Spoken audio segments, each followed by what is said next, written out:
ഇന്ന് ഈ ലോകത്തെ കൺട്രോൾ ചെയ്ത് കൊണ്ടുപോകുന്നത് ഗവൺമെന്റുകളെക്കാൾ ഉപരിയായിട്ട് ഡേറ്റയാണ്, ടെക് കമ്പനികളാണ്. നമസ്കാരം ഗൈസ്. അപ്പോൾ കുറച്ചു മുമ്പ് കാണാനിടയായ വീഡിയോ ആണിത്. അപ്പോൾ ഇതിനകത്ത് പറയുന്ന ചില കാര്യങ്ങൾ ഇത് കണ്ടു നോക്കുന്നത് നല്ലതായിരിക്കും. പക്ഷേ വളരെ ബേസിക് ആയിട്ടുള്ള കുറച്ച് കാര്യങ്ങളൊക്കെയാണ് പറയുന്നത്. ഇതിനോടകം എല്ലാവർക്കും അറിയാമെന്നുള്ള ചില കാര്യങ്ങളൊക്കെയാണ് പറയുന്നത്.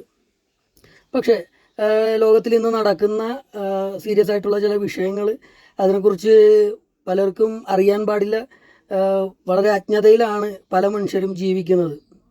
അപ്പോൾ അതിനെക്കുറിച്ചാണ് പറയുന്നത്. നമ്മുടെ ഈ ഫോൺ പോലും നമ്മളുടെ ഒരു ദൈനംദിന ജീവിതത്തിലെ ഭാഗമായി നമ്മുടെ ഒരു അവയവം പോലെയായി മാറാനായിട്ടുള്ള കാരണങ്ങൾ, അതുവഴി കമ്പനികൾ ആൾക്കാരെ സ്വാധീനിക്കുന്നത്, കൺട്രോൾ ചെയ്യുന്നത്, അങ്ങനെ തുടങ്ങുന്ന ചില കാര്യങ്ങൾ. പിന്നെ മതപരമായിട്ടൊക്കെ ഉള്ള ചില കാര്യങ്ങൾ ഇദ്ദേഹം പറയുന്നുണ്ട്. ദജ്ജാൽ, ആൻറ്റി ക്രൈസ്റ്റ് പോലുള്ള സംഭവങ്ങൾ വരുന്നത്, മുദ്ര കുത്തുന്നത് എന്നൊക്കെ അതിനെയൊക്കെ കണക്ട് ചെയ്ത് ചില കാര്യങ്ങൾ പറയുന്നത്.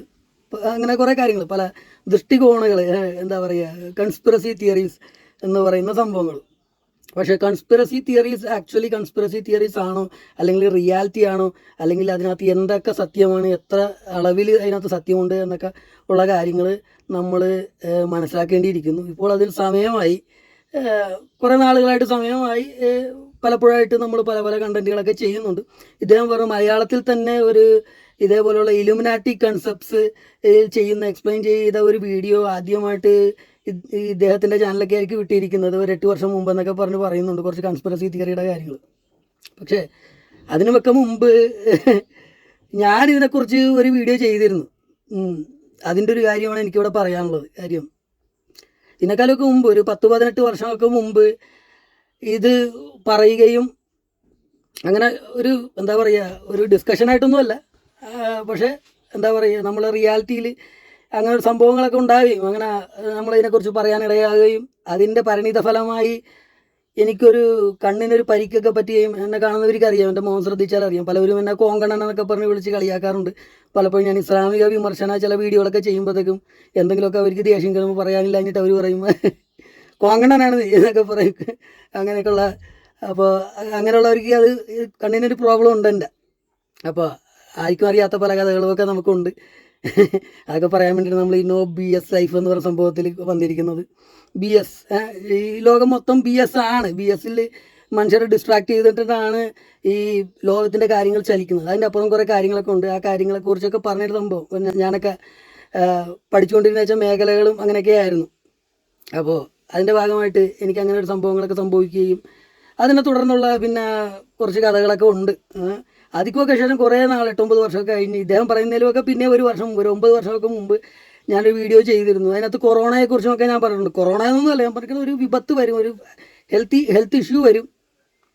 അതിനകത്ത് കുറച്ച് ആൾക്കാർ ഒടുങ്ങും, പ്രായമായവരായിരിക്കും കൂടുതൽ ഒടുങ്ങുന്നത്. വലിയ കാര്യമായിട്ടുള്ള സംഭവമൊന്നും ആയിരിക്കില്ല. മോസ്റ്റ് പ്രോബ്ലി അതൊരു വൈറസ് എന്നുള്ള രീതിയിലൊക്കെ ആയിരിക്കും എന്നൊക്കെ ഞാൻ അതിനകത്ത് പറയുന്നുണ്ട്.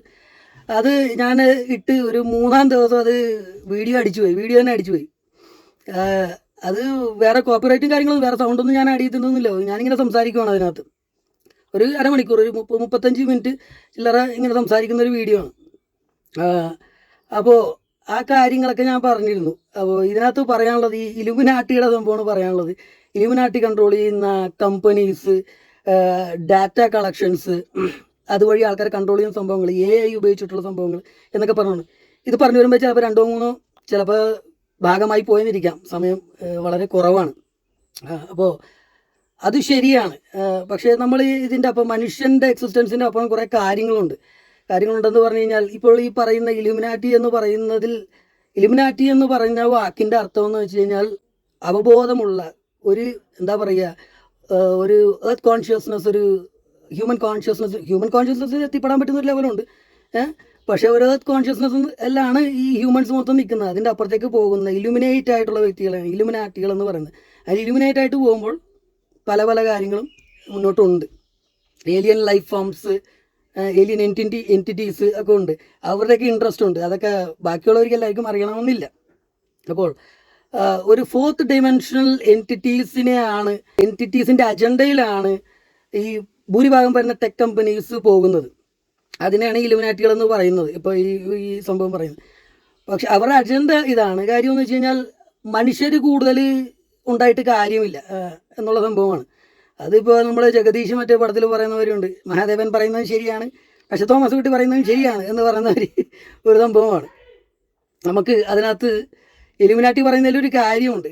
മനുഷ്യൻ്റെ എവല്യൂഷന് വിലങ്ങ് തടിയായിട്ട് നിൽക്കുന്നത് എന്നും മനുഷ്യർ തന്നെയായിരുന്നു. അപ്പോൾ കൂടുതൽ മനുഷ്യരുണ്ടായിട്ട് എന്താ കാര്യം എന്നാണ് ഇലുമിനാറ്റിയുടെ ഒരു സംഭവം എന്ന് വെച്ച് കഴിഞ്ഞാൽ, അത് ഒരു ഗ്രേ ഏലിയൻ അജണ്ടയാണ്, അതൊരു ഗ്രേസിൻ്റെ അജണ്ടയാണ്. പക്ഷേ അത് ലോങ് റണ്ണിൽ ഹ്യൂമൻസിന് ഒരു എക്സിസ്റ്റൻഷ്യൽ ക്രൈസിസ് ക്രിയേറ്റ് ചെയ്യും.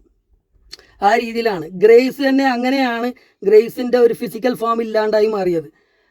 പക്ഷേ ഗ്രേസിന് എക്സിസ്റ്റ് ചെയ്യണമെങ്കിൽ ഹ്യൂമൻസിൻ്റെ DNA വേണം, ഹ്യൂമൻസിൻ്റെ എസൻസ് വേണം. ഇതൊക്കെ വളരെ എന്താ പറയുക, കുറച്ച് അഡ്വാൻസ് ആയിട്ടുള്ള കാര്യങ്ങളാണ്, എല്ലാവർക്കും മനസ്സിലാകണമെന്നില്ല. പക്ഷേ ഇതാണ് ഇതിൻ്റെ പിന്നിലുള്ള കാര്യങ്ങൾ. ഇതൊന്നും ആരും പറഞ്ഞിട്ടില്ല. ഇതൊക്കെ ഞാൻ ആ ഒരു കുറച്ച് 9 വർഷം മുമ്പ് ചെയ്ത വീഡിയോയിൽ ഞാൻ പറഞ്ഞിട്ടില്ല, ഈ കാര്യങ്ങളൊന്നും പറഞ്ഞിട്ടില്ല. അതിനുശേഷം എനിക്കും അപ്ഗ്രേഡേഷനൊക്കെ കുറച്ച് വന്നിട്ടുണ്ട് എനിക്ക്. അപ്പോൾ അതിലാണ് സംഭവം മുന്നോട്ട് പോകുന്നത്. അതായത് അവരുടെ സംഭവം എന്ന് വെച്ചാൽ താനോസിൻ്റെ നിയമം എന്ന് പറഞ്ഞ വരികയാണ്. പകുതി നമുക്ക് എടുത്തേക്കാം, തെക്കോട്ടെടുത്തേക്കാം എന്നുള്ള സംഭവമാണ്. അതിൻ്റെ ആവശ്യമില്ല എന്നുള്ളതാണ്. ഇവിടെ ഇത്രയും ജനങ്ങളുള്ളത് തന്നെ ഇങ്ങനെ അടിമയായിട്ടും ഇങ്ങനെ അൺകോൺഷ്യസ് ആയിട്ടുള്ള വ്യക്തികളാണ്. ഇനി അവർക്ക് കോൺഷ്യസ്നസ് വെക്കുന്ന സമയത്ത് അവരുടെ ആവശ്യമില്ല, കാരണം അവരൊരു ഭാരമായി മാറും, അവരൊരു വലിയ റെവല്യൂഷൻ്റെ ഭാഗമായി മാറും എന്നുള്ളതാണ് ഗ്രേസിൻ്റെ അജണ്ട. അതുകൊണ്ട് അവരെ വൈപ്പ് ഔട്ട് ചെയ്യണം എന്നുള്ളതാണ് ഗ്രേസിൻ്റെ അജണ്ട. അതിനകത്ത് ഈ AI കമ്പനീസും അതിനകത്ത് ഇൻവോൾവ് ആണ്. കാരണം കോമ്പറ്റേറ്റീവ് ആയിട്ടുള്ള വേൾഡിൽ നമുക്ക് എപ്പോഴും അങ്ങനത്തേക്കാണ് പോയിക്കൊണ്ടിരിക്കുന്നത്. അപ്പോൾ അവർ ഇങ്ങനെയുള്ള ഏലിയൻ ലൈഫ് ഫോംസിനെയൊക്കെ ചാനൽ ചെയ്യുന്നുണ്ട്, അങ്ങനെ പല കാര്യങ്ങൾ ചെയ്യുന്നുണ്ട് അവരുടെ സക്സസ്സിന് വേണ്ടിയിട്ട്. അപ്പോൾ അങ്ങനെ ഒരു റിയാലിറ്റിനകത്ത് നടക്കുന്നുണ്ട്. അതൊരു വലിയ റിയാലിറ്റിയാണ്. പക്ഷേ ഇതിനകത്ത് അവബോധം കൊണ്ടുവരിക എന്നുള്ളതാണ്. AI ഒരു ടൂളാണ്. AI ഇപ്പോൾ എന്ത് കാര്യവും നമുക്ക് ഒരു കത്തി നമുക്ക് കുത്തിക്കൊല്ലാനും ഉപയോഗിക്കാം, കറിക്കരിയാനും ഉപയോഗിക്കാം എന്ന് പറഞ്ഞാൽ ഞാൻ ഒട്ടുമിക്കപ്പോഴും പറയുന്ന ഒരു അനാലജിയാണ്, ഒരു ടൂളാണ്. അതിൻ്റെതായിട്ടുള്ള രീതിയിൽ മനുഷ്യർക്ക് ഉപയോഗിക്കാമെന്നുള്ളതാണ്. ഞാൻ AI കൂടുതൽ അഡ്വക്കേറ്റ് ചെയ്യുന്ന വ്യക്തിയാണ്. അത് മനുഷ്യൻ്റെ ലൈഫ് ഈസി ആക്കാം എന്നുള്ളതാണ്. അത് ഉപയോഗിക്കാൻ പറ്റണം, എഫക്റ്റീവായിട്ട് ഉപയോഗിക്കാൻ അറിയാമെന്നുള്ള ആൾക്കാരായിരിക്കണം. അതിനെ ദുരുപയോഗം ചെയ്ത് ആയുധവൽക്കരിക്കരുത്, അങ്ങനെ ഒരു സംഭവം ഉണ്ടായത്. മനുഷ്യൻ്റെ ബെനിഫിറ്റിനായിട്ട് അത് ഉപയോഗിക്കാവുന്നതാണ്. അതിന് മനുഷ്യൻ്റെ കോൺഷ്യസ്നസ് ഉയർത്തണമെന്നുള്ളതാണ്. അതിനാണ് നമ്മൾ ഇങ്ങനെയുള്ള വീഡിയോകളൊക്കെ ചെയ്യുന്നത്. നമ്മൾ ലെവലിൽ പ്രവർത്തിച്ചുകൊണ്ടിരിക്കുന്ന മേഖലയിലും ഒക്കെ അതാണ് നമ്മൾ കോൺസെൻട്രേറ്റ് ചെയ്തുകൊണ്ടിരിക്കുന്നത്. കാര്യം എന്നും കാലത്തിന് മുന്നേ ചലിക്കാൻ വിധിക്കപ്പെട്ട ഒരു വ്യക്തിയായിരുന്നു ഞാൻ. അപ്പോൾ അതുകൊണ്ട് അതായിപ്പോയി നമ്മുടെ ഒരു ലൈഫ് പാത്ത്. അപ്പോൾ അതുകൊണ്ട് ജനങ്ങളിലേക്ക് എത്താത്ത പല സത്യങ്ങളും ഉണ്ട്. അതൊക്കെ ഒരു കാലത്തിന് മുമ്പേ പറഞ്ഞു കഴിഞ്ഞാൽ നമ്മൾക്ക് തന്നെ ബുദ്ധിമുട്ടാണ്. ഞാൻ നേരത്തെ സൂചിപ്പിച്ചത് അതുകൊണ്ടിട്ടാണ്. ഒരു കാലത്തിന് മുന്നേ പറഞ്ഞത് കൊണ്ടിട്ട് എനിക്ക് പറ്റിയ നഷ്ടങ്ങൾ അത് പറഞ്ഞാൽ തീരില്ല. അവിടെ നിന്നും ഒക്കെ നമ്മൾ ഇതുപോലെ വന്ന് ഇരിക്കുന്നത് നമ്മളൊരു കഴിവ് കാലം നമ്മളെ കൊണ്ടുവന്ന് എത്തിച്ച ഒരു പാത എന്ന് വേണമെങ്കിൽ പറയാം. അപ്പോൾ ജനങ്ങൾ അതിനെക്കുറിച്ച് അവെയറായി ഇരിക്കുക. അപ്പോൾ ഇതാണ് സംഭവം. അതിക്കും മേലെ കുറേ കാര്യങ്ങളുണ്ട്.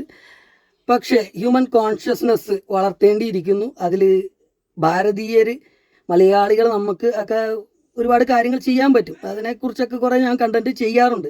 അതൊക്കെയാണ് ഞാൻ പ്രൊമോട്ട് ചെയ്യുന്ന കാര്യങ്ങൾ. ഞാനിപ്പോൾ പുറത്താണ്, യൂറോപ്പിലാണ്. ഇവിടെ ആയാലും നമ്മൾ പഠിച്ചിട്ടുള്ള ചില കാര്യങ്ങൾ, ആത്മീയപരമായിട്ടുള്ള കാര്യങ്ങൾ, ആത്മീയതയ്ക്ക് വളരെ മുൻതൂക്കം കൊടുക്കേണ്ട കാലമാണ് ഇനി വരുന്നത്. യഥാർത്ഥ ആത്മീയത, മതാത്മീയത അല്ല. പള്ളിയിൽ പഠിപ്പിക്കുന്ന ക്രിസ്തുമതവും ഇസ്ലാമും അതും ഇതുമൊന്നുമല്ല. പിന്നെ പലവരും പറഞ്ഞുണ്ടാക്കുന്ന ഹിന്ദുമതത്തിൻ്റെ വളരെ വ്യത്യസ്തമായിട്ടുള്ള വേർഷൻസ് ഒന്നുമല്ല.